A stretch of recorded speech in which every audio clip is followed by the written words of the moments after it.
नमस्कार, आप देख रहे हैं TNN उत्तराखंड न्यूज। मैं हूं आपके साथ जीवन बिष्ट। आज हमारे बीच में खास मेहमान हैं जिनका नाम श्री राजेश बिष्ट जी हैं। विधानसभा 54 से उम्मीदवार के रूप में जिनको देखा जा रहा है। तो नमस्कार सर, TNN उत्तराखंड न्यूज में आपका स्वागत है। बहुत बहुत नमस्कार जीवन भाई। सबसे पहले तो मैं जितने भी TNN न्यूज़ के व्यूवर्स हैं उन सबको आपके माध्यम से नमस्कार कहना चाहूँगा। मेरा नाम राजेश बिष्ट है, मैं सदस्य प्रदेश कार्यकारिणी हूँ। आम आदमी पार्टी का दायित्व मुझे 54 लोहाघाट विधानसभा क्षेत्र का दिया हुआ है। मैम आप भी बता दीजिए थोड़ा सा। नमस्कार, मेरा नाम तुलसी बिष्ट है। हाँ जी, ठीक है सर, आप इतने समय से जनता के बीच में कनेक्टिविटी रख रहे हो, जनता के बीच में जा रहे हो, किन मुद्दों के लेके जा रहे हो सर आप? बिष्ट जी, सबसे पहले मुद्दे अगर हम बात करें तो मुद्दे हमारे क्षेत्र में काफ़ी हैं, लेकिन फिर भी 3 प्रमुख मुद्दे हैं जिन्हें हम लोग ज़मीनी स्तर पे देख रहे हैं, जो हमारी बुनियादी ज़रूरतें हैं। सबसे पहले शिक्षा, दूसरा स्वास्थ्य, तीसरा रोजगार। अगर आप लोहाघाट विधानसभा की बात करें, वैसे तो पूरे प्रदेश के अंदर यही हाल है, लेकिन मौजूदा 54 लोहाघाट की स्थिति ज़्यादा खराब है।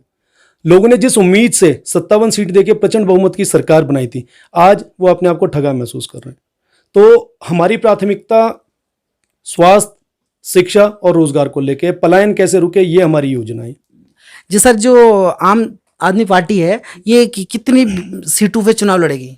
सर, सीटों का तो आदरणीय केजरीवाल जी जो आम आदमी पार्टी के राष्ट्रीय संयोजक हैं और दिल्ली प्रदेश के यशस्वी मुख्यमंत्री हैं, वो पहले ही घोषित कर चुके हैं कि 70 की 70 विधानसभाओं में आम आदमी पार्टी पूरी तैयारी के साथ चुनाव लड़ेगी। आम आदमी पार्टी है सर, आप अपने आप को कितना मजबूत देखते हो सर प्रेजेंट टाइम में? सर, अगर पार्टी की बात करते हैं तो पार्टी बहुत मजबूत है, क्योंकि उसके इरादे मजबूत हैं। ईमानदार सरकार है, दिल्ली में जो करके दिखाए वो उत्तराखंड में करके दिखाना है, और इस तरीके से मुझे पार्टी बहुत मजबूत लग रही है और आम जनता भी यही चाह रही है कि मजबूत पार्टी यहाँ पे आए। जो दिल्ली में व्यवस्था है, सुविधाएं चल रही हैं, या शिक्षा संबंधित हो गया, पानी से संबंधित हो गया, या यानी कोई जो शिक्षाएं दिल्ली में चल रही है प्रेजेंट है, वो उत्तराखंड में धरातल पे वो चल पाएंगी? देखिए सर, जब 6 साल पहले आम आदमी पार्टी की सरकार दिल्ली के अंदर बनी थी, तब भी लोगों को विश्वास नहीं था, लेकिन केजरीवाल जी ने एक ईमानदार नीति, गुड गवर्नेंस, इसका एक उदाहरण 6 वर्ष के अंदर पेश किया है। और डेफिनेटली मेरा ये मानना है कि जो दिल्ली के अंदर हुआ है वो जरूर उत्तराखंड के अंदर होगा। जब एक प्रदेश 3-4 लेयरों में काम कर रहा है, अगर मैं 3-4 लेयरों की बात करूं तो सांसद सेंट्रल गवर्नमेंट के, LG सेंट्रल गवर्नमेंट के ऊपर जो सेंट्रल गवर्नमेंट बैठी है उसका अपना एक प्रभाव वहाँ पे, बावजूद इसके इतना अच्छा काम कर रही है। तो इंडिपेंडेंट स्टेट है, वो तो यूनियन टेरिटरी है, बावजूद इसके इतना अच्छा उसने उदाहरण पेश करा, तो यहाँ ज़रूर ये सारे काम ज़मीन में आपको दिखेंगे। बिल्कुल सर, यहाँ पे जो विधानसभा 54 पे या 55 से यानी कुछ भी लगा लो, यहाँ पहली बार आम आदमी पार्टी चुनाव लड़ रही है। आज तक ऐसी सत्ता में कभी नहीं हुआ कि किसी कांग्रेस और या बीजेपी से आज तक कोई दूसरी पार्टी नहीं आई है। क्या इसको फेरबदल कर पाएंगे? सर, जरूर फेरबदल करेंगे, और ये हम नहीं कर रहे हैं, ये आम जनता कर रही है। वो पीड़ित है, शोषित है। पिछले 21 वर्षों में जिन उम्मीदों का उत्तराखंड ये बना था, उसका नवनिर्माण नहीं हो पाया। आज मुख्यमंत्री के रूप में हम अभी से मानने लगेंगे कर्नल अजय कोठियाल जी एक ऐसे प्रबल दावेदार हैं जो 2022 में सरकार भी बनाएंगे और आम जनता की उम्मीदों पर खरा भी उतरेंगे। ये हमारा अटल विश्वास है। जी सर, सबसे बड़ी बात यह कि आज तक ऐसा नहीं हुआ कि कोई दूसरी पार्टी आज तक उत्तराखंड में कोई सरकार नहीं बना पाई है। सर, दूसरी पार्टी ईमानदार नहीं होंगी ना, हम ईमानदार हैं। और वो दिल्ली के अंदर बैठ के एक मुख्यमंत्री ने साबित किया। अच्छा, तो सर जनता आपको ही क्यों चुने, आपकी पार्टी को ही क्यों चुने? ऐसा क्या खास करोगे आप? सर, हम जो खास करेंगे वो दिल्ली एक उदाहरण है। इसमें कुछ बातें मैं दिल्ली की आपको बता देता हूँ। जब दिल्ली के अंदर 6 वर्ष पहले स्कूल में बच्चे पढ़ने जाते थे तो वो स्कूल नहीं जाया करते थे, टाइम पास करने जाते थे। आज आप अखबार की खबर पढ़िए, 2 दिन पहले की एक खबर है, 2 लाख प्राइवेट स्कूलों से बच्चे निकलकर गवर्नमेंट स्कूल्स में एडमिशन ले चुके हैं। ये अपने आप में एक इतिहास रचने वाली बात है, जिसपे हमें पूरा विश्वास है कि यहाँ का भी शिक्षा मॉडल बदला जाएगा। हर 100 घरों के बीच में एक मोहल्ला क्लिनिक है, जिसे हम उम्मीद कर रहे हैं कि यहाँ पे ग्राम क्लिनिक करा जाएगा, और उन ग्राम क्लिनिकों के अंदर भी वो सुविधाएं दी जाएंगी जो हम उम्मीद कर रहे हैं दिल्ली में मिलती है। तीसरा, पलायन एक ऐसा मुख्य जो विषय है जिसके लिए हमारे क्षेत्र के लोगों को अपना प्रदेश छोड़ के जाना पड़ रहा है। जब हम दूसरे प्रदेशों में जाते हैं तो हमसे सवाल किया जाता है कि जी आपके प्रदेश में ऐसा क्या है जो आप यहाँ आ रहे हो उसको छोड़कर। तो ये दुर्भाग्य है हमारे क्षेत्र के युवाओं का, जिसको हमने यहाँ पे आम आदमी पार्टी की सरकार लाके इस चीज़ को, सारी चीज़ें ज़मीनी स्तर पे करनी है। तो सर, आप विधानसभा चुनाव पर आपको एक 54 की तरफ से एक उम्मीदवार के रूप में आपको देखा जा रहा है। अगर हम मान लेते हैं कि आप विधायक बनते हो तो सर्वप्रथम क्या कार्य करेंगे आप? देखिए सर, काम तो यहाँ पे सिर्फ एक नहीं है, करने के लिए बहुत सारे काम है। लोग पानी से भी पीड़ित हैं, सड़क से भी पीड़ित हैं, बिजली से भी पीड़ित हैं, स्वास्थ्य से भी पीड़ित हैं, रोजगार से भी पीड़ित हैं।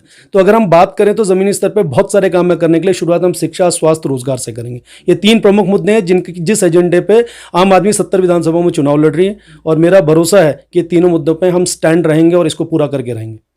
कि जो विधानसभा चुनाव है, क्या बचपन में कुछ भी यानी कुछ भी हैं कि जो विगत लंबे समय से राजनीति करते आ रहे हैं, दिग्गज नेता हैं, तो उनके सामने आपकी क्या चुनौतियां रहेंगी? सर, चुनौती हम खुद नहीं है, हम तो सिर्फ एक राजनीतिक पार्टी है। चुनौती जनता अपने आप बनी हुई है। इस टाइम जनता इस रूप से इन दोनों पार्टियों को देख रही है कि अगर कहीं से कोई भी प्रतिनिधि आया तो उसको किसी भी हिसाब से जनता स्वीकारने को तैयार नहीं है। और हमारा अटल विश्वास है, पहले लोग तीसरा विकल्प बोलते थे, लेकिन लोग अपने मुंह से अब कहने लगेंगे कि ये दूसरा विकल्प है। और दूसरा विकल्प देखते देखते चुनाव के टाइम पे आपको पहला विकल्प ही यही नजर आएगा। बेड का अस्पताल बने वहाँ पे, वहाँ हर महीने में 2 दिन आंखों के डॉक्टर्स बैठे हैं। जो वहाँ पे आदर्श महाविद्यालय 2014 में जो बना है, उसके अंदर ग्रेजुएशन के बाद पोस्ट ग्रेजुएशन के कोर्सेज नहीं है। हम चाह रहे थे पोस्ट ग्रेजुएशन के कोर्सेज वहाँ पर हो। साथ में चालसी पट्टी के अंदर एक इंटर कॉलेज है, जहाँ पे 10वीं में चंपावत से एक बच्चा फर्स्ट आया था उत्तराखंड के अंदर, लेकिन वहाँ पे साइंस साइड न होने की वजह से उस बच्चे को अपना जिला छोड़ के अल्मोड़ा जाना पड़ा। तो वहाँ पे हम अपग्रेड करके 12th के लिए साइंस साइड के टीचर्स की डिमांड कर रहे थे। ऐसी एक ATM और बैंक की डिमांड थी, जिसके लिए हमें 8 दिन भूख हड़ताल करनी पड़ी, 27 नवंबर से 5 दिसंबर तक। तो जो भूख हड़ताल की उसका रिजल्ट मिला? सर, उसमें लिखित आश्वासन तो आपको पता है, उसको उठाने के लिए लिखित आश्वासन देते थे, तब से लेके अभी तक भी हमारा संघर्ष चल रहा है। वो चीज़ें 16 अगस्त को मुख्यमंत्री महोदय जब देवधुरा में आए थे, वहां से अनाउंस कर गए, लेकिन अभी भी हमें उम्मीद नहीं है, साल भर हो गया, वो होंगी या नहीं होंगी। चुनावी जुमले से ज़्यादा कुछ नहीं समझ रहे हम उसे। थैंक यू सर, धन्यवाद सर, आप हमारे साथ बने। आपको बहुत बहुत शुभकामनाएं कि आप ऐसे ही अपने जीवन में मूल्यवान लक्ष्यों की प्राप्ति करते रहें। मुख्यमंत्री पद के कर्नल अजय कोटियाल जी, उन्होंने भी ये बात कही है कि हम उत्तराखंड को हिंदुओं की आध्यात्म नगरी बनाएंगे। एक्चुअली हम जब ये उत्तराखंड को देखते हैं तो उत्तराखंड सदैव ही देवभूमि के नाम से जाना गया है। और उत्तराखंड में देवभूमि, अगर हरिद्वार की बात करें या फिर हम बात करें आपके देवीधुरा की, मैं देवीधुरा मंदिर में आया था और कल मैं यहाँ झूला देवी मंदिर में भी गया, झूलेश्वरी देवी में। तो वहाँ पर हमारे करीबन 20,000 से 30,000 लोग वहाँ पर आते हैं पर साल, वहाँ मेला लगता है। किंतु वहाँ पर जाने का अभी तक कोई भी माध्यम सरकार द्वारा चिन्हित नहीं किया गया है। वहाँ लोग आते हैं। देवीधुरा तो है ना, देवीधुरा में तो जाने का तो है जी, देवीधुरा में है, लेकिन देवीधुरा का भी उतना ज़्यादा कायाकल्प अभी तक हो नहीं पाया। अगर सरकार चाहती तो उसको एक भव्य मंदिर के तौर पे यहाँ पर प्रस्तावित कर सकती थी, बता सकती थी लोगों को। आज भी अगर कुछ पता है तो लोग, अगर यहाँ आध्यात्म नगरी की बात करते तो हरिद्वार से आप केदारनाथ, बद्रीनाथ, इन सब की बात करते हैं। देवीधुरा के नाम को पहली बार आदरणीय मुख्यमंत्री श्री अरविंद केजरीवाल जी के द्वारा संबोधन में कहा गया, जिसको बहुत प्रमुखता से उन्होंने ये बात को रखा कि देवीधुरा का मंदिर जो है शक्तिपीठों में सबसे सर्वोत्तम स्थान माना गया है। अच्छा, धन्यवाद सर, बात करने के लिए बहुत बहुत धन्यवाद। संगठन मंत्री आम आदमी पार्टी के हैं, नमस्कार सर, आपका भी स्वागत है। तो सर, सबसे पहले सर, इस पार्टी से जुड़ने का आपका क्या तात्पर्य रहा? एक आदर्श राज्य की तरह से दर्जा दिया है, जिसको अभी विश्व में जाना जा रहा है। दिल्ली में कोई गवर्नमेंट चल रही है, तो उनसे मैं प्रभावित होकर के इस दल से जुड़ा हूँ।